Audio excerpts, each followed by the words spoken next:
The 5 relationship stages. Everyone experiences falling in love, even if it's only once in their lifetime. When you fall in love, you start to understand that maintaining the relationship is more difficult than simply being in love. Because each relationship is unique, it can be challenging to work your way through them. It's not always possible to apply strategies that have previously worked for you and your previous partners. Relationships, as far as we can tell, usually go through 5 stages. The course of the relationship itself will be determined by how you respond to these setbacks. Many people find it challenging to identify these stages in a relationship. On the other hand, a relationship can quickly end if you are unable to see what is going on in it. It will be helpful to you and your partner when you recognize these phases and understand how they impact your relationship.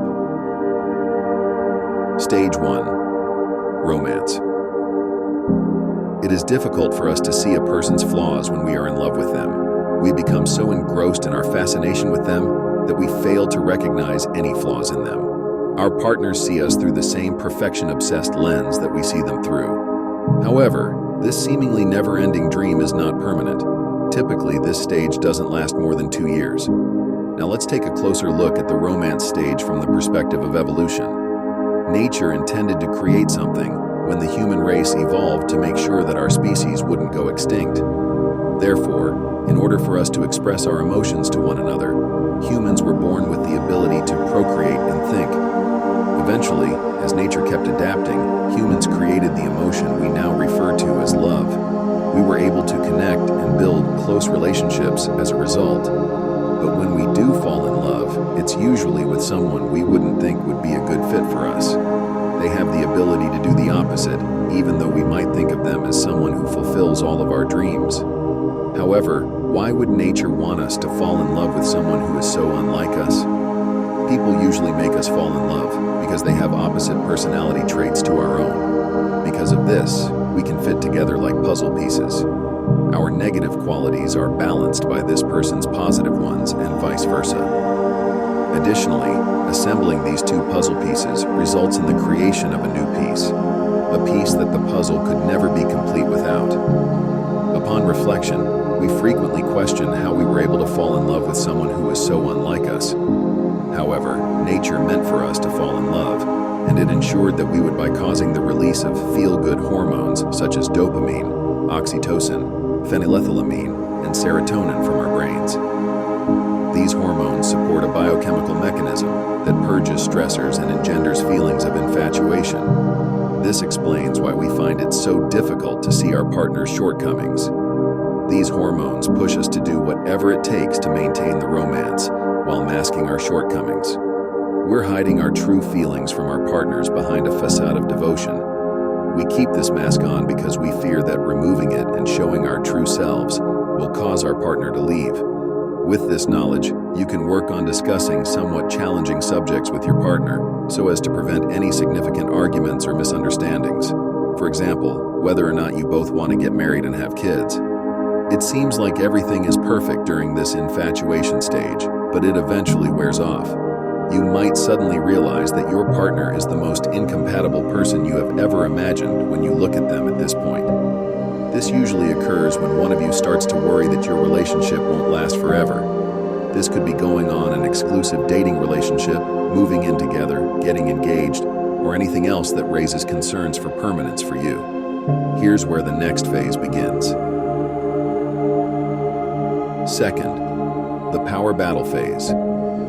Relationships typically conjure up images of the idealized ones that we read about in books or watch on screen.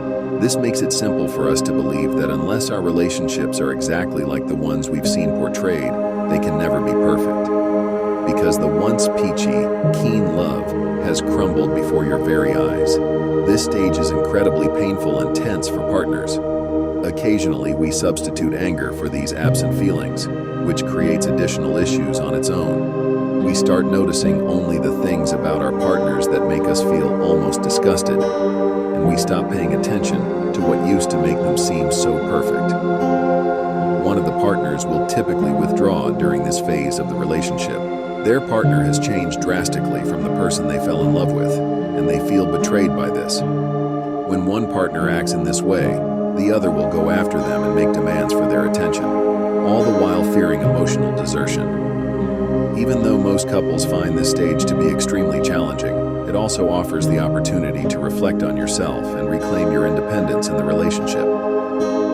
People sometimes feel depleted by this stage, believing that all of their hard work was in vain and that reconstructing their previous state would require an excessive amount of labor. This is the time when most couples break up to look for someone they believe would be a better fit for them.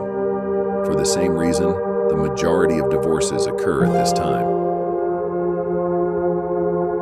Stage 3. Stability. You advance to this level if you and your partner can learn to face each other head-on about your problems and acknowledge your own problems as well. Once you and your partner have overcome the setbacks, you experience a deeper and more exciting love than you have ever known. You know you can't change your partner, even though you may have wanted to at first, so you don't want to try anymore. You're willing to accept them for who they are, flaws and all. You see them for who they are. Even though the majority of people would prefer to stay in this phase of a relationship, doing so can easily lead to boredom.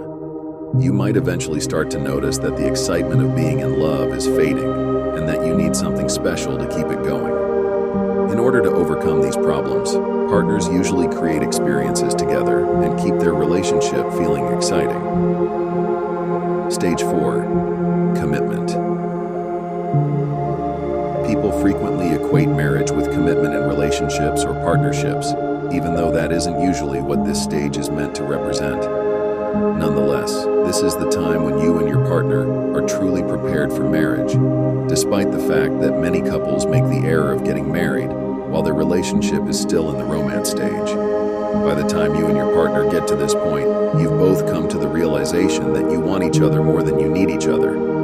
You've realized that none of you are flawless and that you both have flaws. However, despite being aware of these flaws, you still feel drawn to one another, and you both immerse yourself in a never-ending sea of harmonious, exciting independence. Having said that, a lot of people deceive themselves into thinking that because they've made it this far and it feels great, their teamwork is effective. Must be done. In order to spend more time with their significant other, they frequently also have a tendency to forego their own life goals. Alternatively, they start to lose interest in preserving their emotional bond. The fact is that you two are constantly changing and growing, which means that you will always need to rediscover each other as a couple. Stage 5. The bliss phase.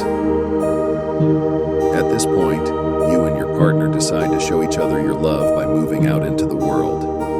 You have both come to a conscious realization of your love for each other, and now, nature asks you to give back because it gave you life and the capacity to create such a blissful experience with it. Many couples choose to give back to the community through beginning a family business, volunteering in the community, raising children, or making charitable donations. But keep in mind that maintaining your relationship is essential if you and your partner have been together for a long time in order to prevent issues. Even though relationships can be difficult at times, it's crucial to develop effective coping mechanisms. Love is not something that happens to everyone. It also gets simpler to handle the different phases of your relationship when you start to identify them. Keep in mind that not everything lasts forever and that it's normal to occasionally lose feelings for people. You don't have to regret it, though, because of that. In summary, investing the time and energy necessary to cultivate your relationship will yield unfathomable rewards. What are your thoughts? Which stage of a relationship are you currently in? And what about that stage do you find most difficult? Tell us in the comments section below.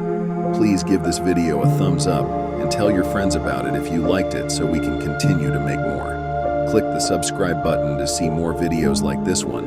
And don't forget to click the notification bell to be notified when we upload a new one. I appreciate you viewing.